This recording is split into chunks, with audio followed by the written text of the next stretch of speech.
mengganti-ganti pelatih tim nasional memang tidak ideal. Itu bukan jalan yang bagus lah untuk perkembangan tim nasional.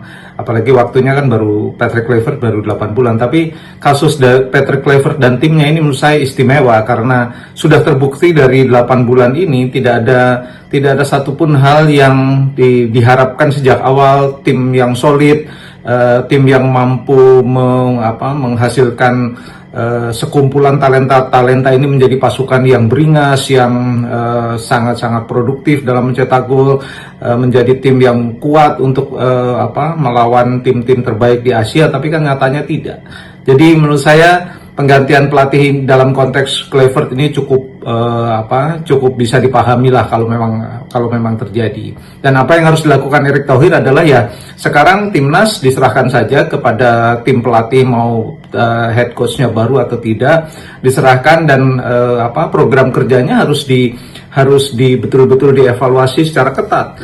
Dan mereka juga harus mulai memikirkan pembinaan usia muda karena apa yang diborong atau yang diboyong oleh Erick Thohir ke Indonesia adalah sejumlah orang yang punya kemampuan sebetulnya sangat mumpuni untuk berkarya di level pembinaan usia muda. Mereka bisa mengajari para pelatih, menjadi instruktur, turun ke daerah-daerah untuk melihat kompetisi-kompetisi yang ada di daerah-daerah. Jadi harusnya sih memang mulai konsentrasi di pembinaan usia muda dan untuk menghasilkan pemain-pemain top nantinya yang akan dipakai oleh tim nasional 5 atau 10 tahun ke depan. Saya kira harus mulai dilakukan itu.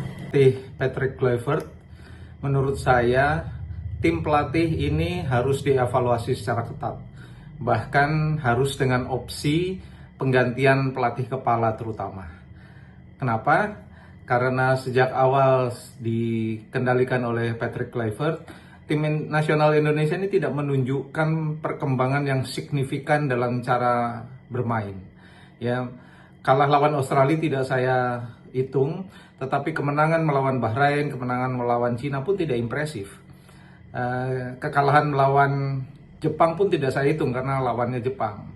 Dan yang lain adalah Kluivert ini sering mengganti-ganti formasi, terutama pada formasi orang-orangnya, pemain-pemainnya.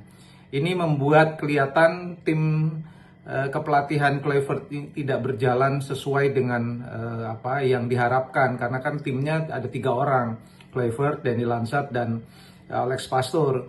Dan menjelang pertarungan melawan Arab kan ada isu yang saya yakin benar, itu ada perdebatan antara Kluivert dengan 2 asistennya tentang susunan pemain, dan manajer tim Pak Sumarji pun seolah-olah mengkonfirmasi keadaan seperti itu, dan dia sendiri mengatakan kaget dengan susunan pemainnya. Oleh sebab itu menurut saya Patrick Kluivert selayaknya diganti ya, karena tidak impresif sejak Januari dan tidak ada kemajuan yang berarti dalam tim nasional. Saya kira. Untuk Jai dan kawan-kawan, apakah mereka akan sampai ke Piala Dunia 2030?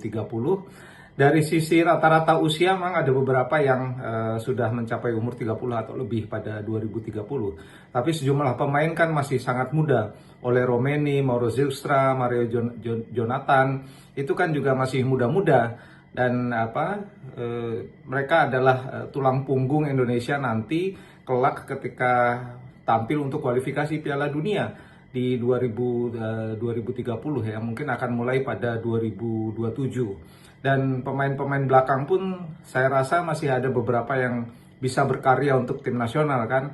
Justin Hubner yang tidak pernah main di putaran keempat, masih ada juga rasanya Verdong masih bisa bermain pada 2030.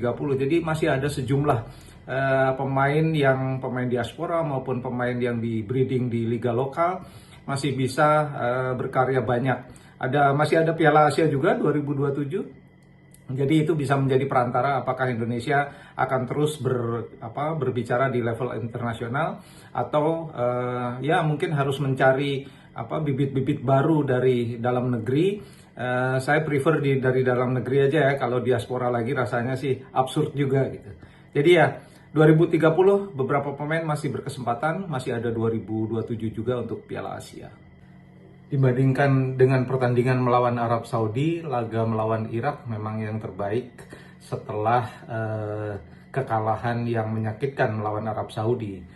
Melawan Irak pakai formasi 4-4-2, formasi balance, memperkuat lini tengah, tapi lini depan memang tidak mampu untuk membongkar pertahanan lawan.